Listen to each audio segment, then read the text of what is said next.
Hey, what's up everybody? This is Todd from sittingposture.com. Welcome to today's video. What is internal shoulder rotation?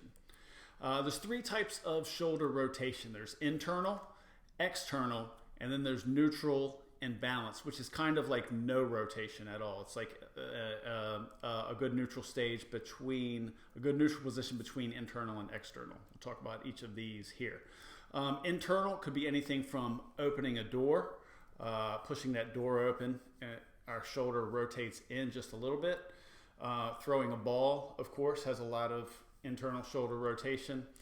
Typing on a keyboard, which I'm on my standing desk right now, you guys can't see, but I'm typing on a keyboard right now with a decent shoulder position, neutral and balanced, but it's very easy to make that slight turn in that shoulder rotation. You see that there? Just that slight turn is an internal shoulder rotation. And also using a mouse, same thing, turning that shoulder in to use that mouse. Internal shoulder rotation is obviously a very good variable of our toolkit physically. But the problem we run into is when we leave our shoulder internally rotated for long periods of time. Typing on a keyboard, using a mouse, holding a steering wheel. There's a good way to hold the steering wheel like that in a kind of neutral position, but then when we just internally rotate just a little bit, that's when we hold it for a long period of time. So overuse is also not only limited to the shoulder when it comes to internal shoulder rotation. Obviously there's a lot going on here. There's shoulder muscles, there's tendons, but it also creates a compressed chest muscle. Everything in here is directly connected. I used to have a lot of issues with tight chest. And also right below these shoulder muscles and shoulder tendons is the bicep tendon and the bicep. So this whole area right here, when you take that slight internal shoulder rotation, all this stuff tightens up. And when you hold it in that position for a long period of time, that's when it has issues with flexibility and strength and just gets tight and it hardens.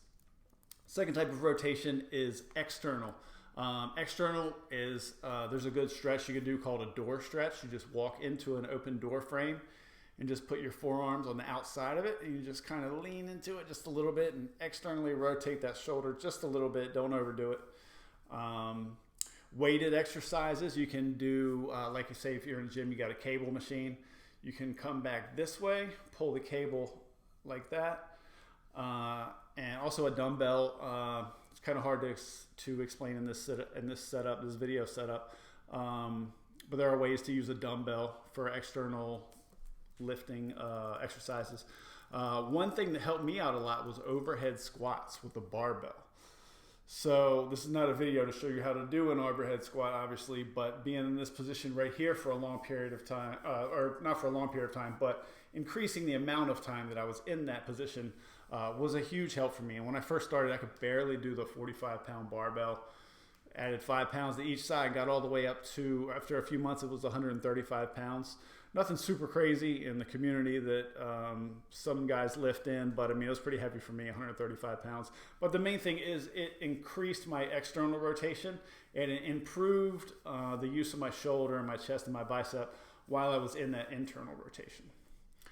But my favorite external rotation stretch to do is just laying flat. Pretend I'm laying flat on the ground or on a couch or on my bed or something like that. Just lay flat with a neutral shoulder position. Take my arms, put them at a 90-degree angle, and just, you can feel just that little slight external shoulder rotation if you want to intensify it. Take the upper arm all the way up to the shoulder like that, and then just lay flat like this, kind of like a scarecrow, and just lay in that external rotation stretch. And I just focus on my breathing, on breathing really deeply.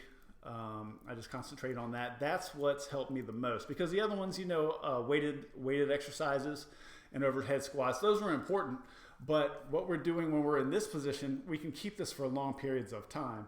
So that internal rotation that we do, typing on a keyboard and driving on a steering wheel, that's for a long period of time. So we're combating that intensity and that length of time when we're doing this. And finally, no rotation, which I also refer to as neutral or balanced sometimes. We want to stay in this position as much as possible when working at a computer for long periods of times, regardless if we're sitting and standing. These things always apply.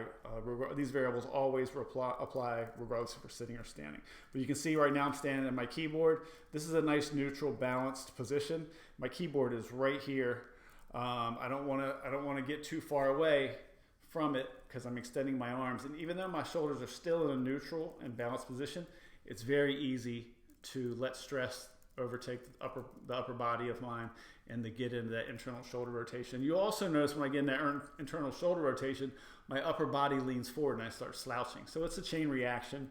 One bad habit causes a lot of other ones. So just learning about the 3 different types of shoulder rotation: internal, external, and then the no rotation at all, which is the best position to be in, especially when we're working on a computer, keyboard, mouse, holding a steering wheel. And that's it for today's video. I want to thank you guys for watching. What is internal shoulder rotation? If you've made it this far, congratulations. You're taking a big step to improve your computer posture.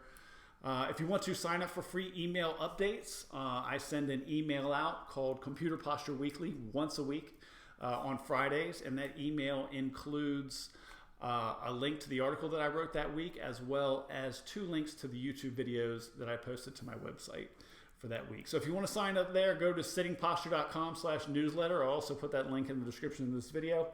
Again, I don't spam, I don't sell email addresses. I just send 1 email a week. Sittingposture.com/newsletter.